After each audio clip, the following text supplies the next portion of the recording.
बोलो सुभान अल्लाह। महबूब इलाही के मुरीद हैं। महबूब इलाही मामूली नहीं है। आप ही के बदायूं में उनकी पैदाइश हुई। हाँ, ये बदायूं मामूली धरती नहीं है। इस बदायूं ने महबूब इलाही निजामुद्दीन औलिया जैसी जात को पैदा किया। बोलो बोलो। और निजामुद्दीन औलिया कोई मामूली नहीं है। उनके तवक्कुल और शुक्र की अगर बात मैं करूं, जब आप छोटे से थे और मदरसे गए पढ़ाई करने, पढ़ाई करके आते थे तो माँ हमेशा खाना तैयार रखती थी कि बेटा भूखा आएगा। आज भी स्कूल मदरसे बच्चे आते हैं, माँ बाप तैयार रखते बेटे को कुछ खिलाना है। महबूब इलाही की माँ खाना लगा करके बैठी रहती थी। महबूब इलाही आए, खाना खा के चले गए। एक दिन ऐसा आया कि माँ की तिजारत हुई नहीं, क्योंकि आप बचपन में यतीम हो गए थे। महबूब इलाही तिजारत हुई नहीं, कुछ पैसे घर में थे नहीं। महबूब इलाही मदरसे से आए, कहा माँ भूख लगी है। अल्लाह अकबर। औरतें गौर से सुनना।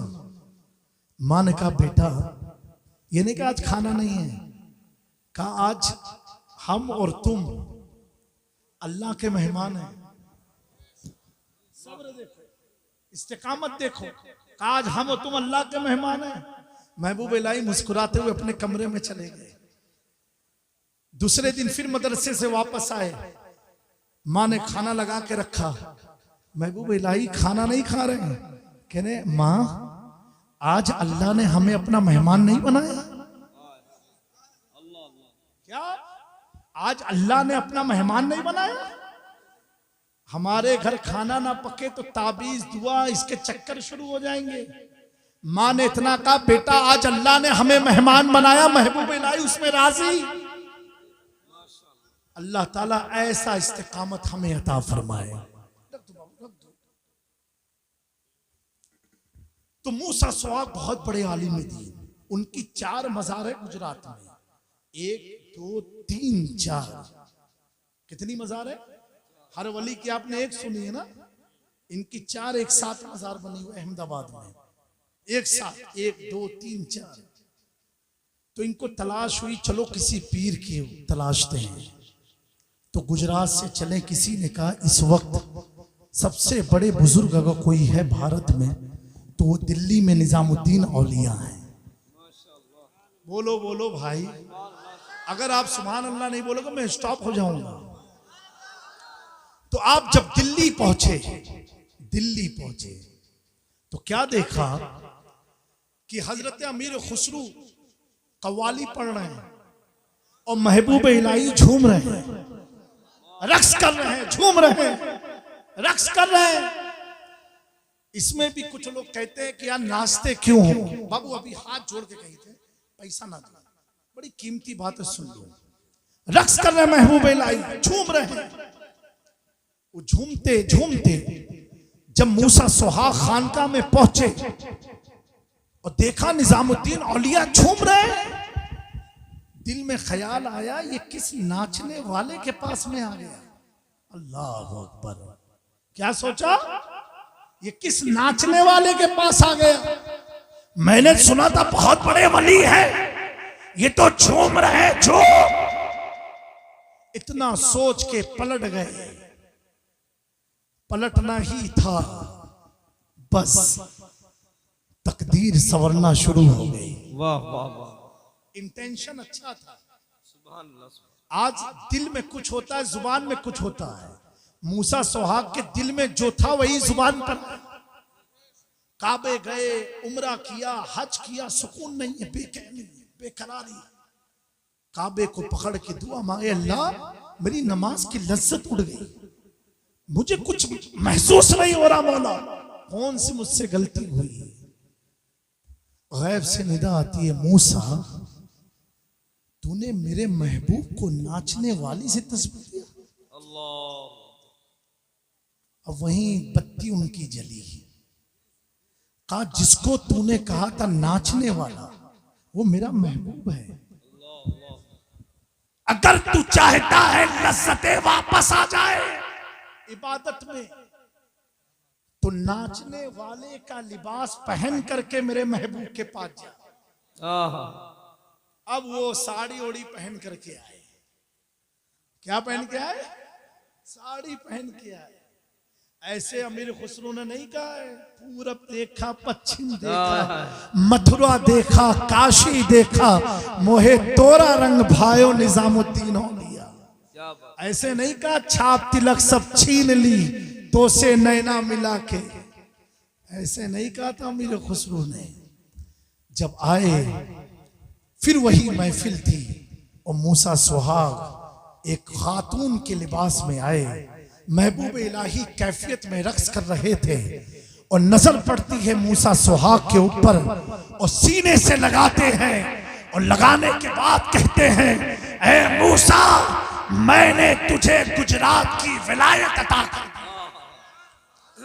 गुजरात की विलायत जब तक मुफ्ती थे कोई नहीं जानता था। निजामुद्दीन के दीवाने हुए सारी कायनात जाने। सुभान अल्लाह, सुभान अल्लाह। अब दोस्तों, अब अहमदाबाद में कहशाली पड़ी, बारिश नहीं है। लोग शाहे आलम के पास गए, कहा हुजूर दुआ फरमा दे। आला हजरत अब लिखते हैं, कहा मैं दुआ नहीं कर सकता हूं, इस इलाके का कुतुब तो मूसा सुहाग है। कहा उसके पास जाओ। अब मूसा सुहाग के पास सब पहुंचे। कहा हुजूर दुआ फरमा दे। कहा कैसी? कहा बहुत कहतशाली है और गर्मी से लोग मर रहे, जानवर खेत खलियान सब तबाह हुआ है। आप फरमाते बात बोलू? बोले क्या? कहा मेरी तो उससे बनती नहीं है। कहा मेरी तो उससे बनती नहीं है। आज कोई बोल दे काफिर हो जाएगा, लेकिन अल्लाह वाले जो बोलते हैं जुबान उनकी है कलाम खुदा का। वाह वाह वाह। कहा मेरी उनसे बनती नहीं है। कहा हुजूर करम फरमा दो आप। कहा ठीक है, तुम लोग जिद कर रहे हो, देख लो। साड़ी उतारी, कहा इसे भिगो देना और छत पर डाल देना खुले में, वो मेरा कपड़ा सूखने नहीं देगा, वो मेरा कपड़ा सूखने नहीं देगा। लोग लेकर के गए साड़ी, भिगोया, आंगन में डाला, डाल नहीं था, बादल आया और बरसने लगा। इतना बरसा कि पूरा अहमदाबाद अब डूबने के कितार पर आ गया। सारी नदियां भर गई। लोग फिर गए, ए शाहे आलम दुआ फरमा दो बारिश रुक जाए। कहा मेरे पास मत आओ, मूसा सुहाग के पास जाओ। जब मूसा सुहाग के पास गए, कहा हुजूर करम फरमा दे, बारिश तो इतनी हो रही है कि अब बहुत नुकसान होने लगा। कहा मैंने तो कहा था ना मेरी उससे बनती नहीं है। ऐसा करो, वो मेरा कपड़ा सूखने नहीं देगा, मेरे कपड़े को हटा दो। जैसे कपड़ा हटाया सूरज निकला। वाह वाह वाह वाह वाह। अल्लाहु अकबर। क्या बात है मेरे दोस्तों, ये अल्लाह वाले होते हैं, लेकिन इनका ज़ाहिर इनका बातिन एक सा होता है। क्या होता है? एक सा होता है। ये ऐसे होते हैं कि अपनी अदना सी तवज्जो इंसान तो छोड़ो, पत्थर पर डाल देना तो मखदूम अशरफ ने जौनपुर की मूर्ति को कलमा पढ़ा दिया। सिर्फ मूर्ति पर नजर डाली, और जब बिल्ली पर नजर डाली ना तो बिल्ली अब बताने लगी खानका में कितने लोग खाने आने वाले। वाह वाह वाह। मेरे दोस्तों, तेरी एक निगाह की बात है, मेरी जिंदगी का सवाल है। मेरा इमाम तो रक्स के बारे में क्या लिखता है मालूम है? वज्द के बारे में। ये जो आदमी को कैफियत आती है, लोग कहते तुम नाचते क्यों हो? मैंने कहा उन लोगों ने नाच ज्यादा देखा इसलिए उनको नाचना समझ में आता है। एक बार कैफियत में आकर के देखो। मेरा इमाम तो वहां झूमने की बात कर रहा है जहां के बारे में मेरे आका ने फरमाया कि तलवार की धार से ज्यादा तेज, बाल से ज्यादा बारीक होगा। वो पुल ऐसा होगा कट कट के लोग गिरेंगे, नीचे जहन्नम होगा। और मेरा इमाम कह रहा दुनिया की बात तो छोड़ो, अहमद रजा तो उस पुल पर रक्स करेगा, उस पुल पर वज्द करेगा। रजा पुल से अब वज्द करते गुजर गए कि है रब्बे सलीम सदाए मोहब्बत। क्या मेरा इमाम कहता है मैं उस वक्त वज्द में आ जाऊंगा जब मेरे आका कहेंगे रब्बे हबली उम्मती, रब्बे हबली उम्मती। मेरे दोस्तों, इतनी बात याद रखना, इमाम अहमद रजा सिर्फ एक आलिम नहीं, एक सूफी का नाम है, एक आशिके रसूल का नाम है और एक सच्चे वफादार अहले बैत का नाम है। सच्चे वफादार अहले बैत का नाम है। इमाम अहमद रजा दाढ़ी, ताज, कपड़े, लिबास, हैयत से सैयद की ताजीम नहीं करते थे। उनके रगों में खूने मुस्तफा की महक सुन के उनकी ताजीम में खड़े। मेरे इमाम की जात बहुत बुलंद है। मैंने आज ही एक जगह कहा था, कुछ मौलाना के बीच में, जो आदमी आला हजरत से हटता है ना, तो समझो उसने शैतान का दरवाजा अपने दिल में खोल दिया। आ जाओ। आला हजरत एक ऐसी मोहतात फिक्र का नाम है कि ऐसी मोहतात फिक्र का नाम है जहां खानका का तकद्दुस भी बरकरार है, उलमा की आलिमाना शान भी बरकरार है, दारुल इफ्ता का तखस्सुस भी बरकरार है। अल्लाह ताला आला हजरत के रोजे को सलामत रखे, आबाद रखे। उस इमाम ने इस सदी से लेकर के आने वाली सदियों को ये बताया है, इल्म से कुछ नहीं होता है, जो कुछ भी होता है मोहब्बत से होता है, इश्क से होता है। इसीलिए आप देखो, किसी पीर, किसी आलिम, किसी मुजद्दिद का पहचान इश्क और मोहब्बत से नहीं हुई है। सिर्फ 14वीं सदी के मुजद्दिद की पहचान अगर हुई है तो एक तरफ इल्म के साथ साथ उनका नारा लगता है इश्क मोहब्बत, इश्क मोहब्बत।